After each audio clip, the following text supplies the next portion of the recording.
नमस्कार मित्रों, हमारी गवर्नमेंट की तरफ से एक बहुत बड़ा मास्टर स्ट्रोक कुछ ही टाइम पहले देखने को मिला था। NEP 2020 यानी न्यू एजुकेशन पॉलिसी 2020। तो आज के वीडियो में हम उसके पॉजिटिव्स और नेगेटिव्स के बारे में डिस्कस करेंगे और इस पॉलिसी के अंदर क्या है उसको देखेंगे, और साथ में जो एंड है वीडियो का उसमें हम ये भी डिस्कस करेंगे कि जो वर्ल्ड की बेस्ट एजुकेशन सिस्टम है उसके साथ हमारी इंडियन एजुकेशन सिस्टम का कंपैरिजन करेंगे। हमारा देश आजाद होने के बाद कई एजुकेशन पॉलिसीज आई हैं, पर उसमें से जो मेजर चेंजेस लाने वाली पॉलिसीज है वो सिर्फ 3 ही है। पहली 1968 में आई थी, दूसरी कोठारी कमीशन द्वारा 1986 में, और तीसरी ये जो लास्ट पॉलिसी है उसके 34 इयर्स बाद यानी कि 2020 में आने वाली एजुकेशन पॉलिसी। ये 3 ही पॉलिसी ऐसी है जिसमें हमारे एजुकेशन सिस्टम में मेजर चेंजेस आए हों। तो अब आइए इस जो न्यू पॉलिसी आई है एजुकेशन पॉलिसी, उसमें क्या चीजें का बदलाव किया गया है उसको डिटेल में जानते हैं।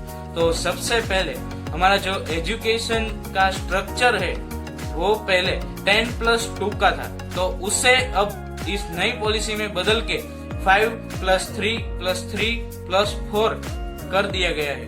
तो अभी तो आपको समझ में नहीं आया होगा कि ये क्या है, तो अब हम समझते हैं कि ये जो स्ट्रक्चर है वो क्या है। तो ये जो एजुकेशन स्ट्रक्चर है उसमें जो 5 है ये फाउंडेशनल इयर्स हैं, यानी कि जो anganwadi, lower KG, higher KG, first और सेकंड स्टैंडर्ड, ये जो है वो फाउंडेशनल इयर्स इसको कहा गया है। इसमें ये जो साल होते हैं उस साल में जो बच्चे हैं उसको सिर्फ फिजिकली ट्रेन किया जाएगा और उनके ऊपर एजुकेशन का बोझ नहीं डाला जाएगा। नहीं तो हमारे पहले के एजुकेशन सिस्टम में क्या होता था कि कोई बच्चे को मल्टीप्लिकेशन की स्पेलिंग तक नहीं आती है और उसको हम मल्टीप्लिकेशन और ऐसे सम्स दे देते हैं, तो वो उसका जो माइंड है वो पूरी तरह से विकसित नहीं हो पाता। तो इसलिए ये एक बहुत मेजर चेंज है। उसमें कोई सब्जेक्ट नहीं पढ़ाए जाएंगे, उसमें सिर्फ मेंटल ट्रेनिंग ही होएगी, यानी कि पहले 5 फाउंडेशनल इयर्स में। इसके बाद आता है प्रिपरेटरी स्टेज। तो इस प्रिपरेटरी स्टेज में 3 से लेके 5th स्टैंडर्ड तक ये प्रिपरेटरी स्टेज है। इस स्टेज में जो कोई भी बच्चा पढ़ रहा हो उसको थोड़ी बहुत ऐसे इंफॉर्मेशन दी जाएगी कि आगे आगे आपको ये सब्जेक्ट्स आने वाले हैं, और थोड़ा बहुत फिजिकल ट्रेनिंग भी कराया जाएगा।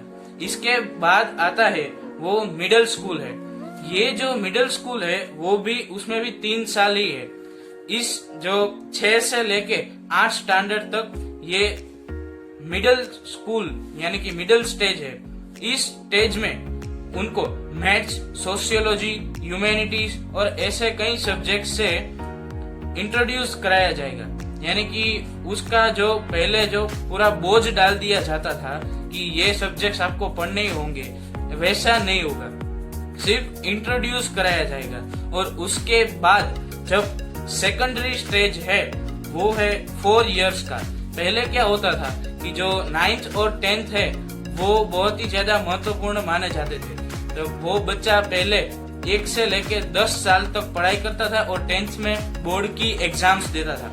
तो अब ये नहीं होगा, यानी कि बोर्ड की एग्जाम्स तो होगी पर ये जो 9th से लेके जो बाद की जो शिक्षा है उसको एक पार्ट में डिवाइड कर दिया गया है। यानी कि जो 9th से लेके 12th तक की पढ़ाई होगी उसमें स्टूडेंट्स खुद चूज कर सकते हैं कि उनको कौन कौन से सब्जेक्ट्स पढ़ने हैं। यानी कि कोई मेरे जैसा हो, वो मैथ्स में बहुत अच्छा हो पर उसको बायोलॉजी बिल्कुल समझ में ही नहीं आता हो, तो उसको ये बहुत पहले प्रॉब्लम आती थी। पहले क्या होता था कि जो 10th के बाद जो स्टूडेंट्स है उसको 3 स्ट्रीम्स में डिवाइड कर दिया जाता था, साइंस, कॉमर्स और आर्ट्स, यानी कि ह्यूमैनिटीज।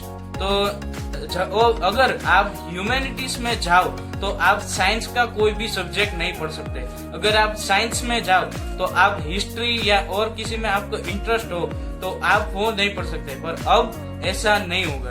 अब जो 9वीं कक्षा है तभी से आपको चूज करने मिलेगा कि आपको कौन कौन से सब्जेक्ट्स पढ़ने हैं। तो आप जो बायोलॉजी आपको पसंद है तो बायोलॉजी के साथ आप हिस्ट्री भी ले सकते हैं, कोई और भी सब्जेक्ट ले सकते हैं। तो ये एक बहुत ही अच्छी बात हो गई है। और आप इसमें एक भी और नई बात आई है कि आप फॉरेन लैंग्वेज को भी पढ़ सकते हैं।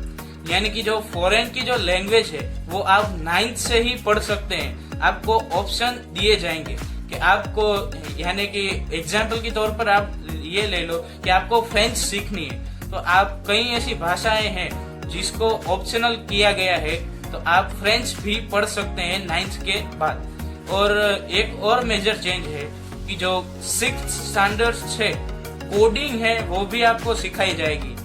तो ये भी एक बहुत बड़ा चेंज है। बाद में इस जो न्यू एजुकेशन पॉलिसी है इसमें यह कहा गया है कि जो एजुकेशन पर हमारे देश की स्पेंडिंग है जीडीपी, तो उस पर हम इंक्रीज करेंगे। आज तक यानी कि जो एजुकेशन पॉलिसी आई उससे पहले तक करीब करीब 3.5% ऑफ आवर जीडीपी वो एजुकेशन पे स्पेंडिंग होता था। हमारे जो साथ के कई देश ऐसे भी हैं जो करीब करीब 6% या 7% तक अपनी जीडीपी का एजुकेशन पे स्पेंड करते थे, पर हमारा भारत सिर्फ 3.5% ही एजुकेशन पे स्पेंड करता है। तो इस पॉलिसी में यह भी कहा गया है कि एजुकेशन पे जो स्पेंडिंग है उसको इंक्रीज करके 6% तक इंक्रीज किया जाएगा। यानी 6% हमारी जीडीपी का सिर्फ एजुकेशन के लिए ही प्रिजर्व किया जाएगा। तो ये भी एक बहुत बड़ा मेजर चेंज है। तो अगला एक मेजर चेंज ये है कि जो वर्ल्ड की टॉप 100 यूनिवर्सिटीज है, जैसे हार्वर्ड और ऐसी स्टैनफोर्ड, ऐसी यूनिवर्सिटीज को अपने कैंपस इंडिया में खोलने के लिए परमिशन दी जाएगी। ये एक बहुत ही बड़ा निर्णय है। यानी कि जो हार्वर्ड और स्टैनफोर्ड है वो अपने कैंपस हमारे भारत देश में भी खोल सकती है और हमारे जो स्टूडेंट है वो उन कैंपस में जाके पढ़ सकते हैं। इसके बारे में भी हम आगे के वीडियो में डिस्कस करेंगे। तो अगला एक मेजर चेंज ये है कि 5th स्टैंडर्ड तक आप अपनी मदर टंग यानी कि जो लोकल लैंग्वेज है उसमें पढ़ाई कर सकते हैं। पर अभी सरकार ने इस जो पॉलिसी आई है उसमें क्लियरिफिकेशन नहीं किया कि आपको कंपलसरी अपनी मदर टंग में यानी कि लोकल लैंग्वेज में ही पढ़ाई कर सकते हैं या इंग्लिश और किसी और लैंग्वेज में पढ़ाई कर सकते हैं। इसके बारे में हम इस आगे के वीडियो में और डिस्कस करेंगे। और बाद में एक ये है कि जो पीएचडी के पहले एमफिल करना पड़ता था वो जो है एमफिल अब वो नहीं करना पड़ेगा, क्योंकि जो एमफिल होता है उसमें पीएचडी के पहले रिसर्च करनी पड़ती थी, पर अब उसको कॉलेज के जो बैचलर्स डिग्री है उसके साथ जोड़ दिया गया है। यानी कि आप बैचलर्स डिग्री जब कर रहे हो उसके साथ ही आप रिसर्च कर सकते हो। तो ये एक बहुत ही ज्यादा अच्छी बात है। तो अब हम आगे के वीडियो में ये जो पॉलिसी आई है उसके पॉजिटिव्स क्या है उसके बारे में हम डिस्कस करेंगे। तो आइए अब हम देखते हैं कि इस जो पॉलिसी है उसके पॉजिटिव्स क्या हैं। तो इसमें सबसे पहला ये है कि हमारी गवर्नमेंट ने जो स्टूडेंट की स्किल्स है उसको डेवलप करने के लिए बहुत ज्यादा ध्यान दिया है। यानी कि जो करिकुलम एक्टिविटीज है उस पे ध्यान दिया है। पहले क्या होता था कि हमारा जो एजुकेशन सिस्टम है वो एक ही टाइप का होता है, रट्टा मार। यानी कि आप जितना बुक में से ज्ञान लेते हो उतना ही आप पेपर में छाप के आना होता है। आपको कोई एक्स्ट्रा यानी आपके जीवन में काम आए ऐसी चीजें तो होती ही नहीं थी। तो इस जो रट्टा मार सिस्टम है उसको बदल दिया गया है। और दूसरा ये चेंजेस आया है कि जो फॉरेन यूनिवर्सिटीज है उसके कैंपस है वो इंडिया में खोलने की परमिशन दी गई है। तो ये एक बहुत ही ज्यादा पॉजिटिव पॉइंट है।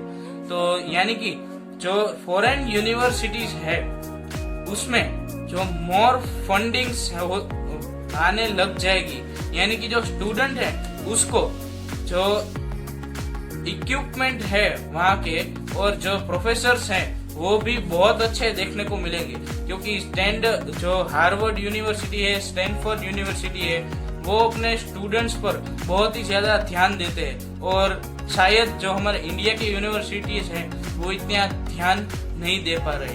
तो ये एक बहुत ही ज्यादा खास बात। तो इसके बाद का एक ये पॉजिटिव पॉइंट ये है कि आप 6th के बाद इंटर्नशिप कर सकते हो, यानी आपको 10 डेज ऐसे वोकेशनल मिलेंगे जब आपको कोई भी बैग लेके नहीं जाना पड़ेगा। आपके इंटरेस्ट की कोई भी चीज, यानी कि एग्जाम्पल के तौर पे आपको कारपेंट्री पसंद है या आपको गार्डनिंग पसंद है या आपको म्यूजिक बजाना पसंद है, तो ऐसी चीजें आप 10 दिन में कर सकते हैं अपनी स्कूल टाइम पे। यानी कि जो 10 दिन आपको ऐसे मिलेंगे जो आप कुछ भी कर सकते हो आपकी पसंद का, उस टाइम पे आपको बैग लेके नहीं जाना पड़ेगा। कुछ ऐसे कंट्रोवर्शियल पॉइंट्स है कि जो आज बहुत ही ज्यादा चर्चा में आ रहे हैं। तो जैसे कि सबसे पहला ये है कि 6% ऑफ जीडीपी। तो ये जो बात कही है कि एजुकेशन पे 6% जीडीपी का स्पेंड करेंगे, तो ये बात आपको सुनने में बहुत ज्यादा अच्छी लगेगी, पर इसका ग्राउंड लेवल पे इम्प्लीमेंट होना ये भी बहुत जरूरी है। यानी कि जो बीजेपी का, यानी कि जो यूपीए गवर्नमेंट है, जो उनकी सरकार जब 2014 में आई थी, तब उनके मैनिफेस्टो में भी ये लिखा था कि हम एजुकेशन पे 6% स्पेंडिंग करेंगे। और साथ ही साथ जो 1986 में कोठारी कमीशन के द्वारा एजुकेशन पॉलिसी आई थी, उसमें भी ये जिक्र था कि हम 6% ऑफ जीडीपी हमारा एजुकेशन पे स्पेंड करेंगे, पर अभी तक ये नहीं हुआ, जो अब होने वाला है। तो हमें ये भी एक देखने की बात है फ्यूचर में कि ये जो कहा गया है 6% जीडीपी का, इसका इम्प्लीमेंट अच्छे से होता है या नहीं। दूसरा एक नेगेटिव पॉइंट यानी कि कंट्रोवर्शियल पॉइंट ये है कि जो लैंग्वेजेस हैं उसको जो 5th स्टैंडर्ड तक आपको लोकल लैंग्वेजेस में पढ़ाई करनी होगी, इसका कोई क्लेरिफिकेशन नहीं आया है सरकार की तरफ से। पर पहले क्या होता था कि आप 5th स्टैंडर्ड में या कहीं भी हो, तो मान लो एग्जाम्पल के तौर पर कि मैं यहाँ गुजरात में पढ़ाई कर रहा हूँ और मेरे जो डैड है उसका कहीं सरकारी ऑफिसर है, उसका कहीं जो ट्रांसफर हो जाता है, उनको कोई कारण से दिल्ली जाना पड़ेगा। तो तब क्या होता था कि जब बच्चा है वो इंग्लिश मीडियम में पढ़ता होता था, तब वो दिल्ली जाकर भी इंग्लिश में अपनी पढ़ाई कंटिन्यू कर सकता था। पर अब जो ये कहा गया है कि जो लोकल लैंग्वेज है उसमें ही पढ़ाई करनी होगी, या ये कंपलसरी नहीं है, ये अभी क्लेरिफिकेशन नहीं है। अगर ये कंपलसरी होगा तो ये एक बड़ी देखने वाली बात होगी कि जो लोकल लैंग्वेज में से जो दूसरी लैंग्वेज बदलनी पड़ेगी, तब जो स्टूडेंट को प्रॉब्लम बहुत ही ज्यादा आएगी। तो ये भी एक आगे के फ्यूचर में देखने वाली बात होगी।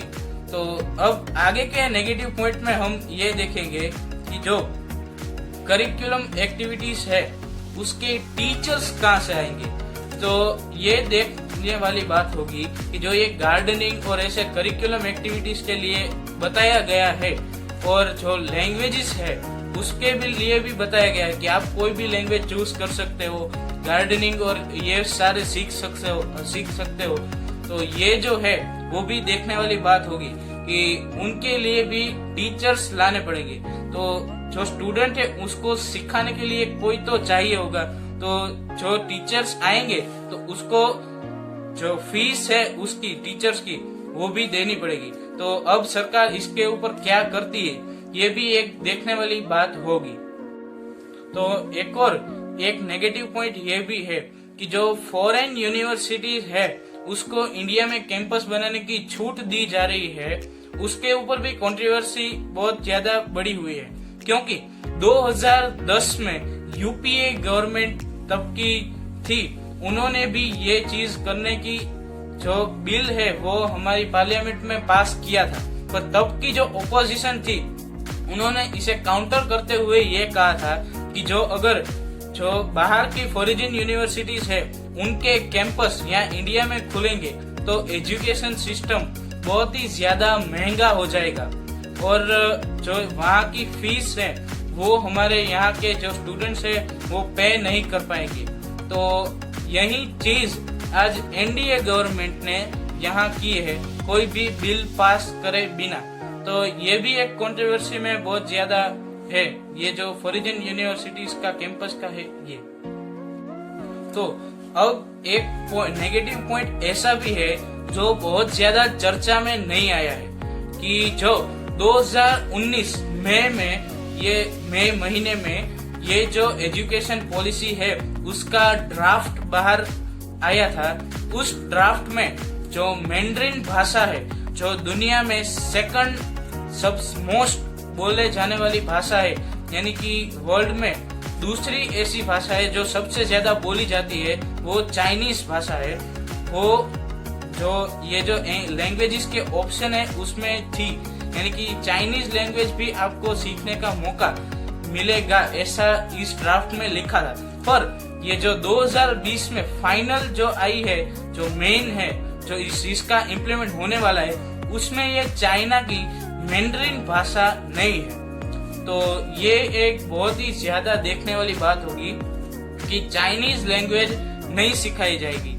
तो उसमें कोई तो यह मुझे कमेंट सेक्शन में या ऐसे ही बताएंगे कि अभी चाइना को बॉयकॉट करने का चल रहा है, तो ये तो पॉजिटिव है, इसको नेगेटिव में क्यों ले रहा है। तो इसका कारण मैं आपको बताता हूँ कि जो चाइना की मोस्ट सबसे ज्यादा टॉप की यूनिवर्सिटीज है, 16 यूनिवर्सिटीज, उसमें हमारी इंडिया की लैंग्वेजेस जैसे कि हिंदी, तमिल और बंगाली ऐसी भाषाएं वहाँ सिखाई जाती है। तो उसका कारण क्या है, क्योंकि जो हमारे इंडिया की जो पॉपुलेशन है वो बहुत ही ज्यादा है और फ्यूचर में चाइना की पॉपुलेशन से भी हमारे इंडिया की पॉपुलेशन ज्यादा होने वाली है। तो वहाँ के स्टूडेंट इसलिए हमारी लैंग्वेजेस सीख रहे हैं क्योंकि इंडिया में चाइना का बहुत बड़ा मार्केट है। तो जो चाइनीज स्टूडेंट है उसको हमारे यहाँ इंडिया में रोजगार मिलने के चांसेस बहुत ही ज्यादा बढ़ जाते हैं। तो ये एक बहुत ही ज्यादा गौर करने वाली बात है कि वो लोग हिंदी और ऐसी लैंग्वेजेस सीख के यहाँ भारत में आएंगे और अपना बिजनेस को बढ़ाएंगे, पर हम चाइनीज भाषा यानी कि जो मैंड्रिन भाषा है वो नहीं सीख सकते। तो ये एक हमारे लिए ही बुरी बात है कि हम उसके पीपल टू पीपल रिलेशंस है उसको और भी ज्यादा इम्प्रूव नहीं कर सकते और हमारे जो इंडिया के जो बिजनेस है उसको और भी ज्यादा चाइना में बढ़ा नहीं सकते। तो उनकी लैंग्वेज को ना सीखने से उनको कोई नुकसान नहीं होगा, हमें ही नुकसान होगा। तो ये भी एक गौर करने वाली बात है कि जो मैंड्रिन भाषा है उसको सीखने का ऑप्शन दिया जाता है या नहीं। तो अब हम वर्ल्ड की मोस्ट सक्सेसफुल एजुकेशन सिस्टम है जो फिनलैंड की है उसके साथ हमारे इंडिया की एजुकेशन सिस्टम को कंपेयर करेंगे। तो इसमें सबसे पहला पॉइंट ये है कि जो फिनलैंड की एजुकेशन सिस्टम है उसमें एक वीक में एक बच्चे को 20 घंटे ही पढ़ाया जाता है, यानी कि जो एक वीक है 7 दिन में सिर्फ 20 ही घंटे पढ़ाई के स्टूडेंट को निकालने पड़ते हैं इन स्कूल। पर हमारे इंडिया में ये जो घंटे हैं वो 33 से लेके 35 घंटे तक बढ़ जाता है।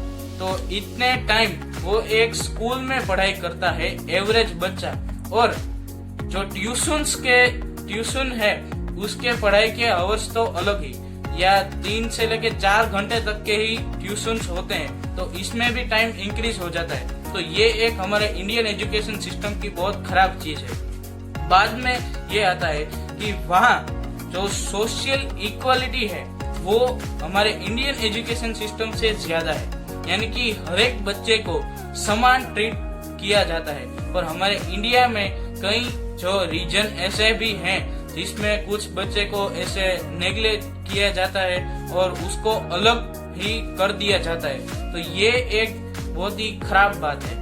बाद में ये आता है कि वहाँ फिनलैंड के एजुकेशन सिस्टम में कंपैरिजन नहीं किया जाता और एग्जाम्स है वो भी वोकेशनल ही कंडक्ट किए जाते हैं। यानी कि जो एग्जाम हमारे यहाँ होते हैं उसमें रैंक दिए जाते हैं कि भाई तू इतनी पढ़ाई कर रहा है इसलिए तुझे पहला रैंक, और ये जो पेपर है उस पे ही रैंकिंग डिसाइड की जाती है। पर जो फिनलैंड की एजुकेशन सिस्टम में वहाँ ऐसा नहीं होता।